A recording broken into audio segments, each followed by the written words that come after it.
Y'all know what's going on. It's time for another episode of Doing Time with Joe. I'm your host, Joe Baker, and welcome to the show, y'all. Look here, Shirley's pissed off because her son is gone. She ain't been home a hot week, and now she all up in the... Don't know what to do. She don't know what to do. Because Tim is tripping.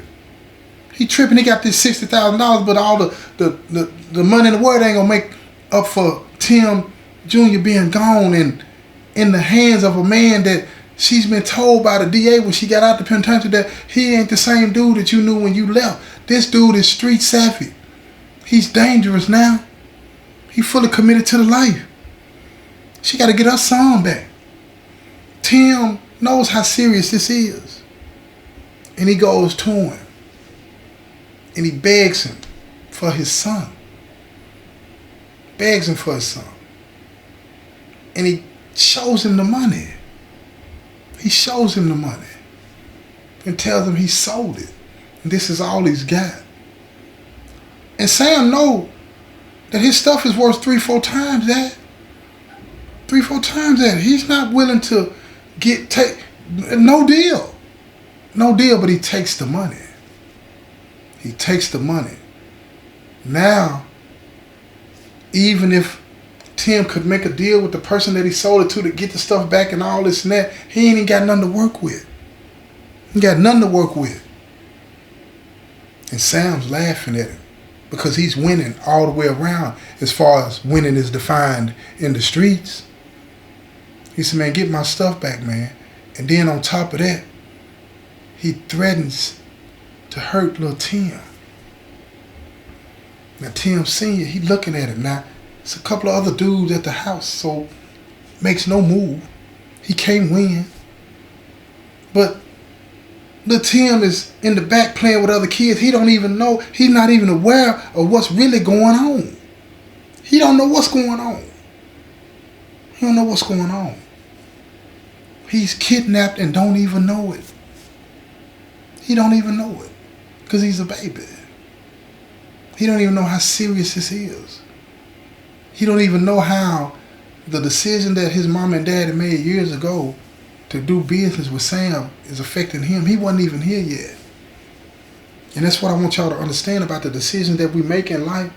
Think about who it's going to affect, even if you don't have kids. One day you might. One day you might have kids or be around somebody that you love and care about. And a decision that you made way back in the day going to affect them. Ain't that something? Bad decisions. Bad decisions. And now he had to go back to the house and tell Shirley what he had done. But see, let me tell you something. Before he left, Sam knew what to do. See, by being street savvy, you can recognize and smell fear, smell weakness, right? He tossed him a baggie. And take it with you. Take it with you. See, because Sam, he playing for keeps because he felt disrespected by Shirley when she talked to him the way she talked to him, when he pulled up on him, right? So now he wanted to not just get his stuff back. He wanted to break up, right? He wanted to destroy them. That's what it meant when, you know what I'm saying, in the streets, when you go through what you go through and you become this type of person that don't care nothing about nobody, and then somebody talks to you like that, whether anybody's around or not, is irrelevant. It meant everything to him to not be disrespected no matter what. See him for who he wants to be seen. I'm going to tell y'all something about this before I move forward. See, when you lie, especially to yourself, you start to believe the lie. You understand? See, a person that's a liar is lying to please somebody else, right? And after a while, that means to be accepted, okay? And after a while, it's not just to be accepted by everybody else. You got to continue to lie to yourself when you look in the mirror to be accepted by yourself. And he had convinced himself that he's this big bad wolf. And now here this woman that has been to prison talking crazy to him, and guess what? He didn't make a move to do nothing to her. But anybody in the streets that have gotten to know the person he is, if they would have talked to him like that, he would have knocked them down because he knows that they believe the lie. See what I'm saying? That he's the big bad wolf. See, Shirley don't believe the lie. She know he ain't no big bad wolf. She knew him then. And this lie that he's starting to tell himself years ago, he's come to believe, she ain't scared of that. She knows Sam. And that pissed him off that she really know who he is. Not who he wants people to believe he is. And now he wants to hurt her. So he tosses a baggie of that dope, some of that uncut Peruvian flake, them fish scales. Y'all know what I'm talking about. He tosses that to Tim. And before he's out the door, he rips the bag open, tastes it. And when he gets on the elevator, he's already snorting it. Getting as much as he can in him because now he don't know how he's going to be able to face Shirley. What's he going to tell her? He ain't got no money. He ain't got nothing now. He ain't got nothing to work with. But see, by the time he gets to the house, he's starting to feel some kind of way. It don't feel right. His heart is beating faster and faster and faster. And when he gets home, it's like he can't breathe. And when he walks in, she sees him.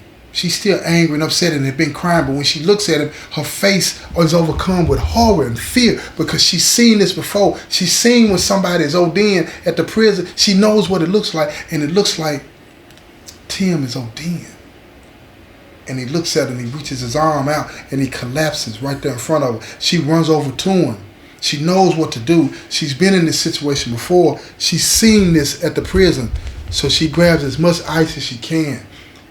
She wraps him up on the floor in the ice. She's trying to get him to the restroom, to the bathroom, so she can put him in the tub and fill it full of ice. But she can't move him. He's too big for her. He's too big for her. So she gets on the phone and she calls 911 to tell them she's got somebody at the house that it appears to be ODing. And they're on their way. They're on their way there as fast as they can get there. And she's doing everything that she knows to do. But he's lost consciousness. He's not there anymore. She's panicking. She's giving him mouth to mouth. She's pounding on his chest, doing the chest compressions. That's all she knows to do. He's not convulsing anymore.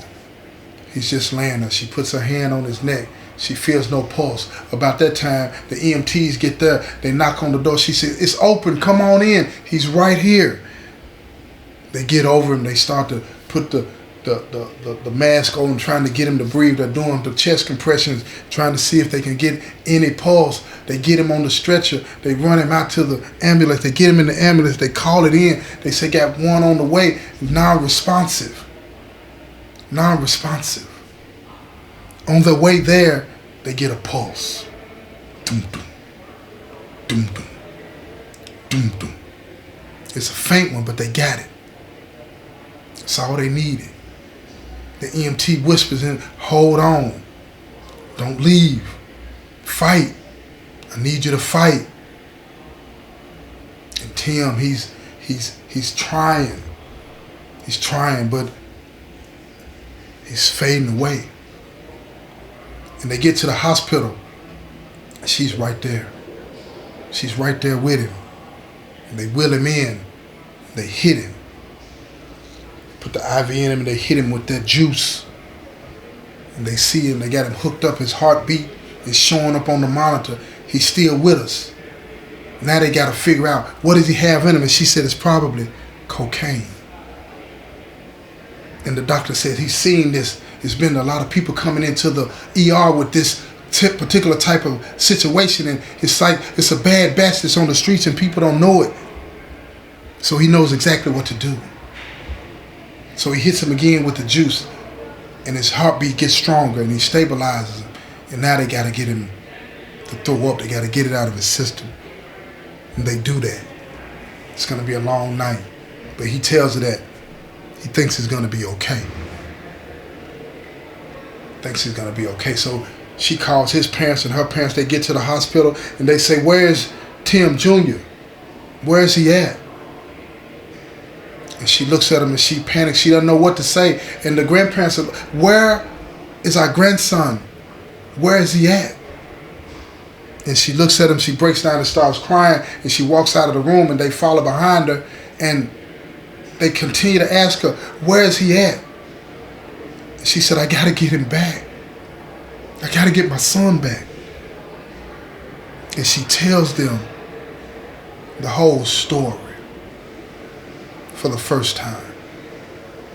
She goes all the way back to that first conversation that she had, her and Tim had with Sam about the jewelry store. And she tells him all of it. And when she finishes, the doctor comes out and they say he's going to be fine. And she's standing there, she's looking at Tim's parents and her parents, and they're holding her while she's crying, and they say, we have to call the police. And she says, no, he'll hurt my son. I gotta do this my way.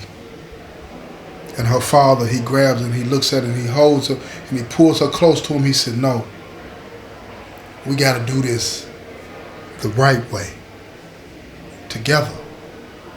See, I need you to understand something. So when you're in a state of panic, right, most of the time you're not gonna make the right decision.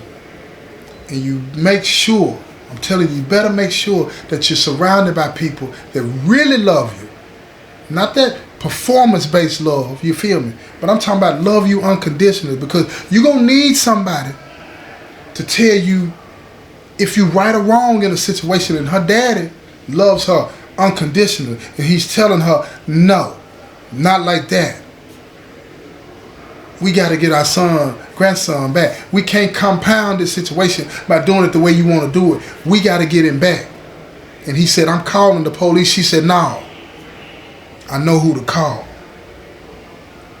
So she goes to the end of the hall and she gets on the payphone and she calls the district attorney's office and she tells the DA that she needs to talk to him and she's at the hospital. And he asks her what happened. She gives him the quick rundown. He said, stay there, I'm on the way.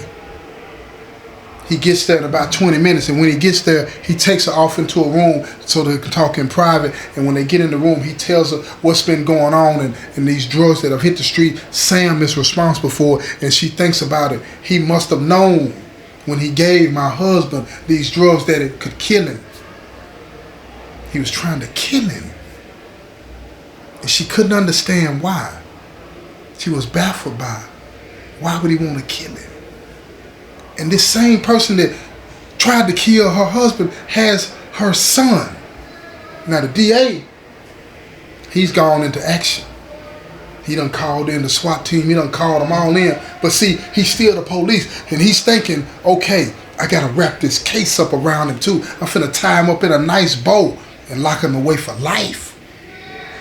You see, because just because he has the child, you feel, he could maybe get with a good lawyer, wiggle out of that. He needs him to say something, to implicate himself, right?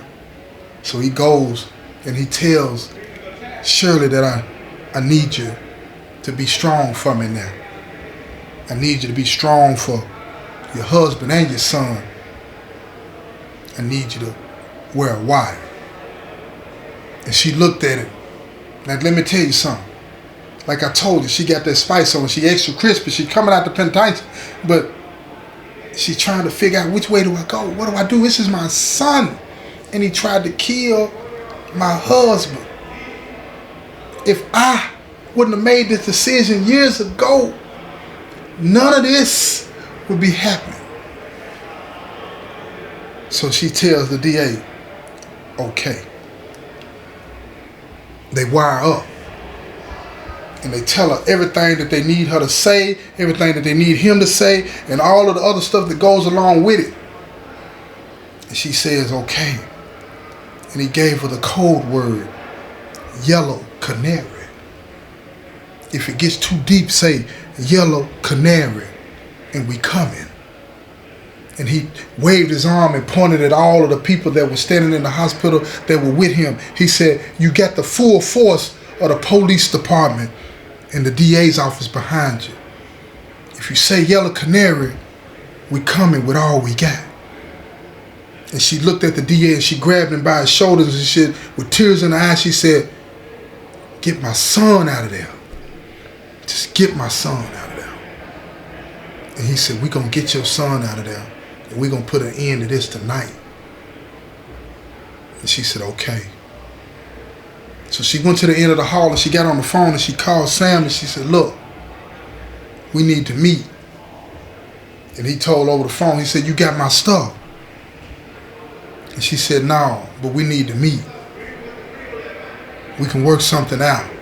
And see, when you in the streets, like I said, he that gravel gritty. You feel what I'm saying? He think he that dude, so he figured, I'm gonna take advantage of this. She coming over here for to take advantage of this. Yeah. Cause he'd heard her husband, you know what I'm saying, was in the hospital, almost left here. He feel like he got over a barrel. And without him knowing all the other stuff, hey, in the streets, yeah, that's what it is. So he might well let it do what it do. Let it do what it do. So he said, okay, come on over. See, that's what arrogance will get you. And if you want to know how the rest of this plays out, tune in to the next episode, right? This has been another episode of Doing Time with Joe. I'm your host, Joe Baker, and I say peace, y'all.